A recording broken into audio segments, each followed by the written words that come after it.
trying to sell people too much. And it kind of is a bit counterintuitive because people don't buy because you ask them to buy, right? You can send a million messages to them, you can send SMS, you can send emails until you die. And if there's no need for people to buy, there is people not buy. No matter how many discounts you give, discounts is just a tool, right? If there is no intrinsic need, again, people won't buy. So the biggest driver of a sale. Welcome to the Business Ownership Podcast, brought to you by Awareness Strategies, helping you navigate the waters between entrepreneurship and ownership. Hey there, peeps. This is Michelle Nedelec, and I'm super glad that you're here with us today because I'm here with my most amazing guest, Josh. Josh, thank you so much for being here with us today. Hi, thanks so much for having me here. Awesome. So give us a highlight of who you are and what you do for business. Right. So my name is Josh. I am the general manager at No Limit Email. We are an e-commerce retention agency, and we focus a lot more on email, SMS, and direct mail. But then we realized also, quite a while back that, retention doesn't actually just exist on its own, right? Retention is a function of a business and it's supposed to support a business. So it has to be like very closely tied with acquisition. And that's why we work a lot. We work a lot with acquisition companies. We work with media buying agencies and stuff like that. And then later on, we realized that, hey, actually marketing on its own doesn't survive on it. Like you just don't do that much, right? You don't impact the business just doing marketing. Marketing has to support finance and ops. So then that's how we started like working with finance and operations teams. And yeah, that became like more of a strategic role on our side, more than just like creating emails, because beautiful emails just don't sell all the time. Nice. I love it. So how did you get into the whole marketing stream as your thing? Right. Marketing actually for me started quite a long time ago. I started off as a marketing exec at a nail parlor.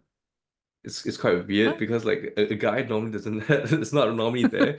Yeah, but then like they had nails, they also did spray tans and waxing. So like yeah, that was it was an interesting journey for a guy.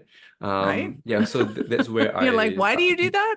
How am I supposed to market that? Yeah, and that was my first foray into e-commerce actually. So because it's a physical retail, right? And then you provide a service, but then we wanted to expand revenue streams, and that's how we started with e-commerce, and we started launching packages and subscriptions, memberships, and things like that. It was like, oh, okay, e-commerce is pretty fun.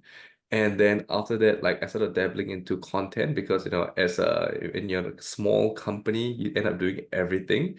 So went into content writing and stuff like that, and then ended up at another agency where I was the first employee, and I grew the agency to about 12 people.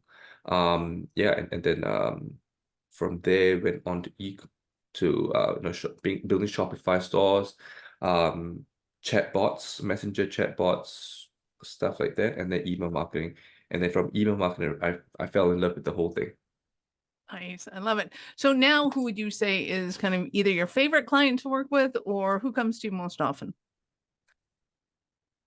I'm not sure if I can name names, but Only if you want to. You don't have to, but industries and or kind of types of what kind of characteristics they have even. I love skincare brands purely because I use quite a fair bit of skincare. So it just becomes natural to me, and like, oh yeah, if the product's good, like I love it, and I'll market well. Um, and other than skincare, I think F&B as well. F&B, especially for prepackaged goods, that's amazing because the reason why I like it is because there is high repurchase rates. It's just easier for people to sell because once you finish consuming, you can sell it again. And then it's exciting because you can keep launching new stuff. And let's just face it, like customers don't stay on for a long time until there's some novelty. And when you can launch new products, can launch new ranges, stuff like that, like it's just so much more exciting. So I love working with these brands. Nice. So when it comes to packaging and selling products, particularly like this, where you have return customers and or even you might have memberships so that monthly they're coming and doing their thing, what kind of issues do you find businesses getting into? Because I can well imagine you've come across the whole tech issues of being able to retarget the clients in the first place, especially if they don't have the software in place. What other kind of things are you noticing, or is that the big one? I think the first thing would be, before we even talk about tech issues, the first thing Mhm. would be trying to sell people too much. And it kind of is a bit counterintuitive because people don't buy because you ask them to buy, right? You can send a million messages to them, you can send SMS, you can send emails until you die. And if there's no need for people to buy, there is people not buy. No matter how many discounts you give, discounts is just a tool, right? If there is no intrinsic need, again, people won't buy. So the biggest driver of a sale is actually the need. And in order for people, for you to sell effectively, you have to understand the need and you have to understand the timing. And this is something that we are very big on at No Limit Email. It's called zero party data. So for those people who are not aware of what zero-party data is, there are different types of data, right? There's third-party data, there's stuff from Facebook and Google. You don't own that data, right? The platform owns it and they lend it to you so that you can use it for your advertising. And then the second-party data, this is with like buy lists and stuff like that. First-party data is stuff that you see on your store. So it's in Shopify, all the stats that you see. If you're using an email marketing platform, it's the stuff that you see on the dashboard, Google Analytics, stuff like that. That's first-party data, but those are just numbers. And if you don't have context into the numbers, you just be guessing, right? So some people say, yeah, I'm a data-driven marketer, but how, right? Like what context do you have to make such an assumption that a customer is indeed going to take a certain action? Right? You're just saying, Well, yeah, because and of the trend. we've seen a lot of issues with in the realm of first party data is who's giving it, because oftentimes we will have pages in Google Analytics set up and Facebook Analytics set up, and ne'er shall they actually agree on it. So when you're acquiring first party data, what is there kind of a misnomer out there about kind of what the difference between first party data is and where that data is sitting? Sorry, and I might have interrupted that question or No, answer. it's a good question. There will never be like at least personally, I believe that there will never be full transparency into all the different data sources, right? So if you're talking about attribution and things like that, ad attribution, yeah, it's never going to be 100%. So in the best way for us to go about doing this is for us to collect quantitative data, which is what we mentioned, like first party data and stuff like that, numbers, as well as qualitative data. And this is information that your customers willingly give you.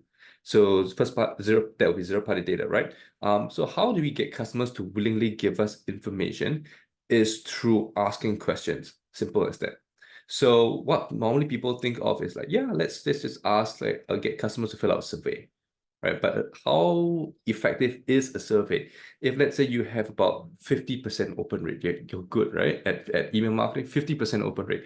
Out of the 50% opens, you get 2 to 3% clicks, right? And then out of that 2 to 3%, maybe 30-40% of them complete the form, right? At the end of the day, your sample size is tiny.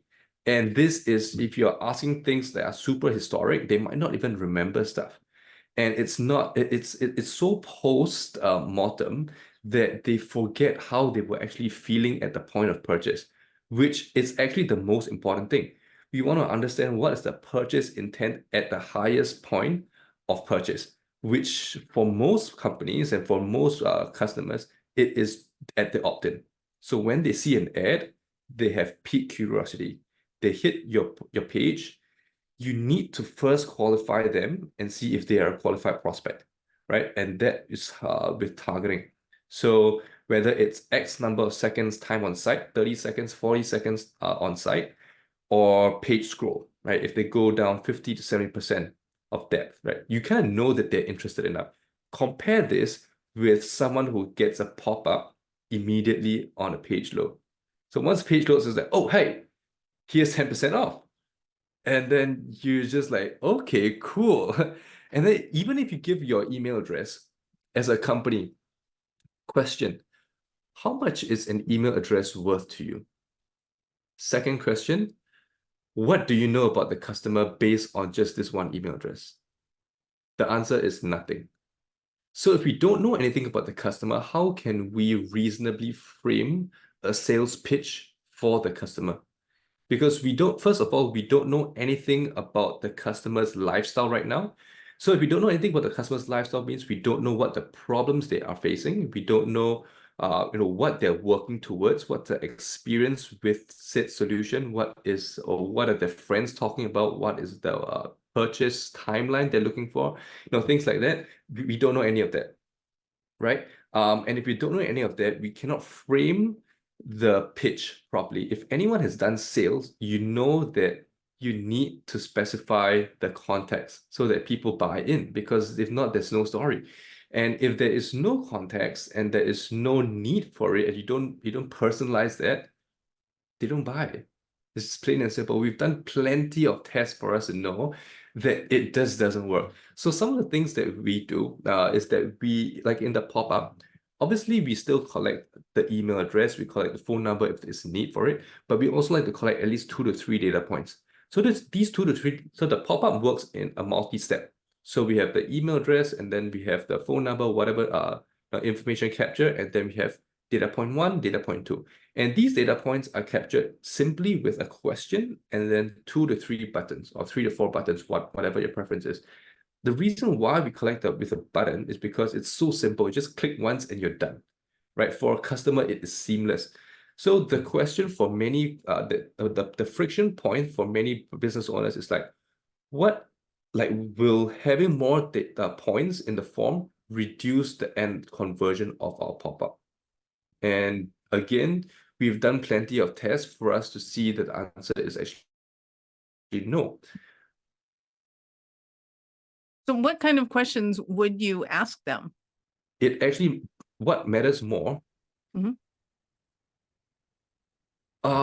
we ask them a variety of questions. So as I mentioned, if let's say we are talking about a skincare brand, one of the main things that we want to know about the customer is what is the main concern, right? Because you probably have like a variety of products, and you want to pinpoint for them which is the product that they should be starting on, which is the hero product, and that goes into your welcome series, right? It doesn't make sense for you to, let's say you're doing anti-aging, more specifically anti-aging, and even within anti-aging, people have different goals for anti-aging.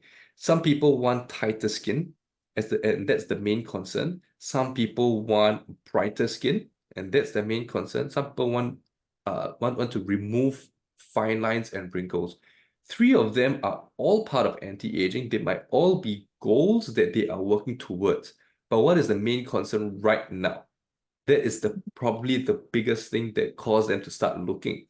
So we need to understand the triggering point, and we need to understand what is it that they are, that is filling their mind with. And then we start tailoring the message. So within our welcome flows, what we have is each data point that we have adds a custom property to the user. So what ends up in the welcome flow is that we have splits. So data point 1, option 1, data point 2, option 2, data point 3, option 3. All of them have similar creative, but a different feel of it, because it is just, the products recommended are different, the messaging is different, and stuff like that. And if you're collecting 2 to 3 data points, the split can go insane, right? Because you have multiple combinations of that. But then we see about at the end, our conversion rate for our recent one for skincare, it was about 15.4% versus 15.9%. So 15.4% was for a 4-step pop-up, and 15.9% was for a 2-step pop-up. And that goes to show that, okay, sure, you have 0.5% less opt-ins, but now with this 0.5% that we traded off, we have immense amount of data. And this data goes back into not just for emails, but it goes back into our ads, because now we know exactly how to target these people, right? We have segments that we're collecting, and then we know that we can create different creative because there are specific groups of people that are interested in specific things. And then we see much better marketing efficiency from there. This information also goes into product pages, because product pages is where the end pitch is. And then so we can cater it to different customer avatars, stuff like that. So yeah, it doesn't actually reduce the conversion rate that much if you ask the right questions. Well, and have you noticed, are you doing them just kind of out of curiosity? Like, hey, out of curiosity, are you buying it because of this, that, or this reason? Or are you giving them kind of some substantiation as to why you're asking them? Right. So what happens in e-commerce is that everyone's used to this 10%, 15%, $5 off opt-in offer, right? And the truth is customers also expect it these days. Mhm. If customers expect it, we give it. And if we are going to give it, we might as well give it and collect something in return. And customers are pretty Fair enough. happy to do that, actually. So what they see is the pop-up with a standard email address, and they're like, oh, okay, cool. I'm just going to get 10% off. And then after that, they get hit with this thing, and they're like, oh, okay. Like, it's just one click anyway. We're not asking them to write an essay. So Right. because of that, our form completion rate stays at about like 95%. It's marginal. It's marginal. Nice. And the amount of data that we get is immense. It's becomes so rich that everything improves, like just because we collect more data points. And Nice. then this ties back into our initial conversation about first-party data, right? So we Mhm. use all this qualitative data to make contextual inferences about what customers are doing and why we are seeing certain numbers in the dashboard. And then based on that, we make an observation. We have a hypothesis about what would happen in different scenarios that we play out, and then we make a recommendation. From the recommendation, we start testing, and then the cycle repeats again. So that is our process into how we use zero-party data to affect, to improve business performance. Nice. So is there, when you're talking to business owners, is there a unique quality that these guys have that they're going, hey, we need to talk to you? Or is it simply that they're not getting the results that they're looking for out of maybe their ad spend or their marketing dollars? What kind of issues are they having before they come to you? The most common issue is, hey, no one is repurchasing our stuff. Mhm. And it's a pretty simple problem, but the solutions are actually endless, because there are many reasons why people don't repurchase. First of all, and biggest reason is your product kind of sucks. And if your product sucks, people are not going to buy. People only buy quality stuff. You can send a million messages, but then if there's no reason to repurchase again, people will not buy. So let's say now you have an awesome product and everyone loves it, right? If everyone loves it, you will naturally see people coming back. But at the same time, you will also see churn. Churn is inevitable, right? People move countries, they can't buy anymore. You've solved the problem for a person forever, so there's no need to buy again. People have found another product that did a better job. You can't help that unless you can constantly improve on your product, but you can't control the quality of your competitors. And so what's left over would be people who don't use your product, right? They bought, but they forgot to use. That is one scenario. Or they bought and they didn't use it properly. That is another scenario. And the third bigger scenario, it would be they bought and they used, but they didn't know that they could do other things with this. So this is where onboarding is actually very important. So post-purchase, post-purchase customer onboarding, super crucial, because we need to educate customers on what your product can do. And you need to be able to help customers receive value quickly. The faster you help them to receive value, the more hook they get, right? And then you need to help them to use the product effectively. Because the more you can embed yourself in their lives, the more sticky your product becomes. And the last one is the more value you can provide. So value maximization. The more value you can provide to them, the more unbeatable your product becomes, because they start comparing to other products, and they will compare. When they start comparing, they just go like, oh, can this other product do this? No, not really. My existing one can, right? And then you create an invisible moat around your product. So that is how actual repurchases are affected. Everything else will be tactical, but it's all centered around how do we get these three to go up. So getting a repurchase, yes, we can send more emails, we can send more SMS, we can go a direct mail, we can have an app with a push notification, we can do all these things. But at the base, at the crux of it, we need to first get customers to use the product, know about how to use the product and what the product can do. And that is the biggest way that we get people to use to see repurchases. And then obviously it comes with loyalty apps, that comes with subscriptions and paid memberships and things like that. Those are, if I were to be completely honest, incremental. Mhm. Yeah. So with subscriptions, it's also a different monster on its own, right? Because you have different payment times, you have different delivery times, people have different preferences. And we work with a multitude of different apps to get this done. Yeah, and so we work very closely with the app, with our app partners, so that we can help our clients get whatever the results they need. And this also ties in with what's the financial goal. So if you can do all the marketing you want, but if you're not hitting financial metrics, you're not doing anything. The same thing, if you are doing all this marketing and you're pushing stuff that the warehouse can't handle, or if you've got dead inventory, slow moving inventory, and like warehouse costs are rising, you're not doing anything. So that's why marketing needs to be very, very closely tied with finance, with ops, and retention and acquisition. It has to be a combined effort. And I think that is what is sorely missed out in today's market. And most agencies, most in-house teams of themselves aren't really doing this because it's too much of work. And I'm sorry, but that is marketing. Marketing is part of business. It is a function of business. You're supposed to support the business. And there's like, I'm sure you've heard it and everyone has heard it before. Marketers talking about, oh, because of this activity, I grew the company this, like I generated this amount of revenue for the company. When I see stuff like that, I kind of roll my eyes because did you really, or was it attributed revenue, especially for an email, right?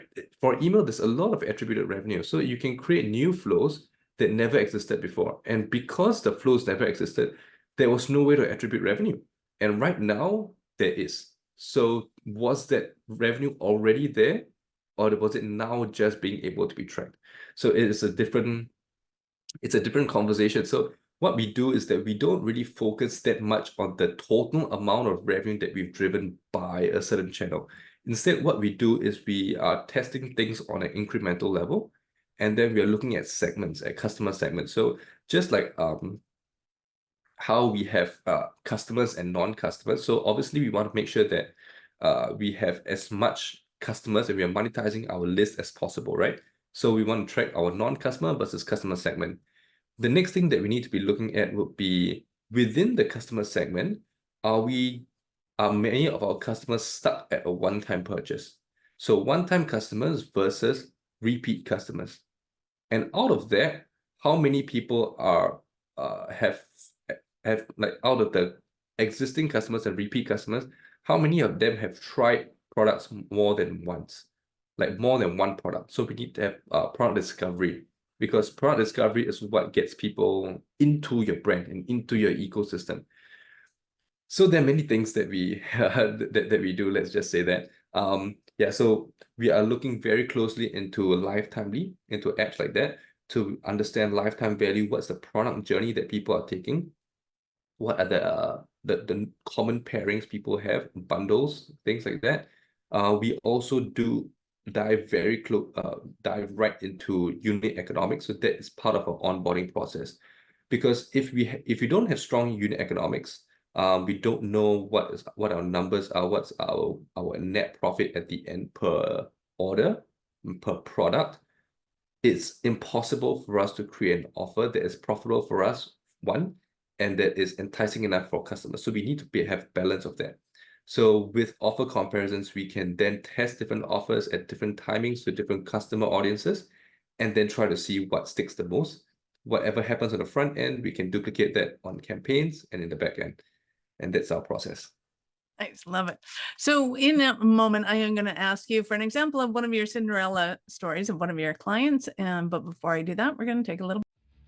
Are you running a business over 7 figures but still struggling with technology headaches? Pay attention, you do not want to miss this offer. This podcast episode is brought to you by Awareness Strategies, who is offering a custom-built digital adoption roadmap for anyone running a business over 7 figures who's wanting to grow their business in the next 5 years. And it's not just a roadmap, they offer full implementation as well if that scares the out of you. Check out awarenessstrategies.com/roadmap for more details today. The link's in the show's notes. Don't regret not doing this. Do it now. That's awarenessstrategies.com/roadmap. So give us an example of a Cinderella story of one of your clients. Okay. Let me just use skincare again because I just love skincare. So one of the things that we track would be a 60-day and 90-day lifetime value for like customer lifetime value.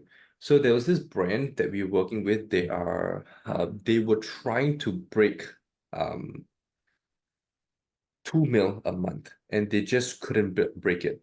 And they had a 90-day repurchase rate of about 10-11%. And we managed to bring it up to north of 20%. And that was because so they had standard hero products. They had 2 hero products actually, serums. And as much as they were very popular on TikTok and on Facebook and stuff like that, people didn't actually know how to use that in conjunction with all the different other stuff that they had. So for most skincare brands, you have multiple serums, you have ampules, you have creams, you have moisturizers. You probably have like patches and micro dot package patches and stuff like that. So there's so many things, right? And how does this one serum stack with everything? People don't really know. And people are also concerned, what if I buy this and then like, will it clash with my other products? People again don't know. So we created specific onboarding flows, automations for these 2 products. And then, so there's an entire routine that's in there. There's a morning routine, there's a night routine. And then we also created like a 7-day, 14-day challenge for people to start using the product. And then there are milestones within the onboarding flow, just so that if we gamify it a little bit. Obviously, again, we can't fully control whether people use the product or not, right? But now at least there is some form of timeline that people can mark their progress. So on day 1, do this, right? You're expected to do this. On day 2, and so in day 1, we're asking people, since you just got this product, because like we can directly track, right, when a person has received the product. So on day 1, we don't exactly expect anyone to use it immediately because people aren't like, oh my God, yes, the product is finally here. Not everyone's like that in their lives. So we wait one day, and on the first day, we just like, hey, for a first step, why don't you just open the box? Right? Just open the box, put it on your shelf, put it with the rest of your skincare products, look at it. Right? On the second day, it's like, hey, why don't you just start trying it? And when you try it, like you also want to know how effective this is, right? And so do we. So the best way and the fairest way for you to see your progress is take a photo. Take a photo of your face, right? You don't have to show anyone, just take a photo of your face, zoom in on your problem spots, right? If it's on your cheek, if it's on your neck, and this is the part that you kind of want to tighten up, yeah, take a picture of that.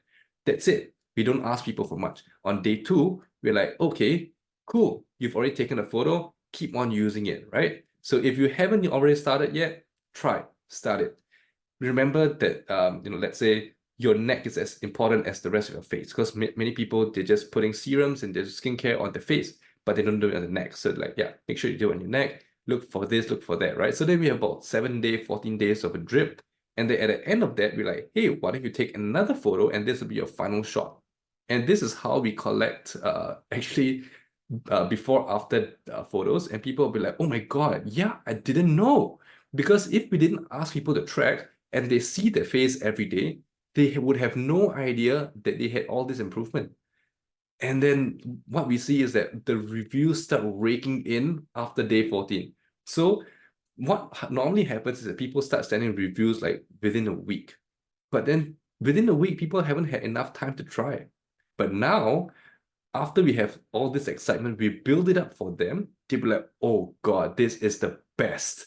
And then reviews are everywhere. There's reviews on Amazon, there's reviews on Google, there's reviews on the store, and things like that. And then after that, we also start seeing the repurchases come in. So that's where we start timing our replenishment flows. And that's the right point where we ask people, hey, do you want to buy another one and stock up right now? And by the way, if you're also looking for other things, these could go well with this cereal, right? So we start cross-selling it from there. So we get the replenishment, replenishment first, and then we start with the cross-sells. And then if they don't take up any of those, we just ask them, hey, what's up? Like, is everything good? Do you need customer support? Right? Do you not see any results? Because we have like a 90-day money back guarantee. And if you didn't see results, like, cool, we just return you your money, right? Stuff like that. All this goes into repurchasing because people need confidence in your product. They need to know that you're actually going to care for them all the way. They just need support throughout because no one loves your product as much as you do. Like, you are the business owner, that's why you love it, but no one else loves it, right? So you need to give them many, many reasons too. So so other than challenges, we end up getting people into communities as well. So that's where social comes in.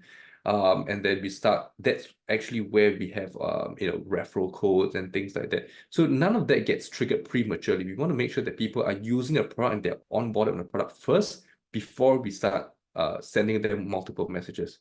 And then, yeah, we're tracking all of this growth in apps like Lifetime. We're looking at cohort analysis to see which months are the best months to acquire customers, which products are the best first products where people buy, which products are the second best products that people buy naturally, so that we can pair those together in our cross-sell offers. We also have some AI apps that we use that people can just add to cart like inside of the email. And if someone opens an email but they don't click, we follow them up with SMS. If they have lived there for a long time, they haven't repurchased, we follow up with direct mail, stuff like that. I love it. So I know our listeners are going to want more from you. How did they start that journey with you? You just hit me up on LinkedIn, actually. I'm very active on LinkedIn. Just type in Josh Tay, it'll probably appear somewhere there. Nice. And we will, of course, have Josh's links in the show notes. So go ahead and click down or scroll down and click on the links and open up in a new browser because we're not done yet. So, Josh, I get to ask you, at what point in life did you know you were special kind of crazy enough to think that you could become an entrepreneur? Very good question. The answer is I don't know. Yeah, I really don't know. Maybe eventually, but right now I'm just very happy just servicing new clients, seeing results and stuff like that. Yes, but when did you know you wanted to work for yourself? Oh, I actually don't work for myself. I'm the general manager at No Limit Email. So I work with I'm still employed. It's like, no way, man, I'm not doing that. Not now, awesome. not now. All good, all good. So you've been fabulous. Any last words for our peeps? I think one of the again, because I think it's a great question that you asked, and because I think most of your listeners are also business owners. I think one of the things that I could give as an employee would be to find a very good number two. Find a good number two that you can trust to run all the ops in your business so you can completely get out of it. I'll get someone who's a generalist who knows the ins and outs, but doesn't have to be a super expert, doesn't have to be a specialist at one thing. They can be a specialist at one thing, but they need to also understand all the different facets so that they can manage the entire team better. And this relieves you of so much of stress because now finally you can like start enjoying your life as a business owner that you were supposed to, right?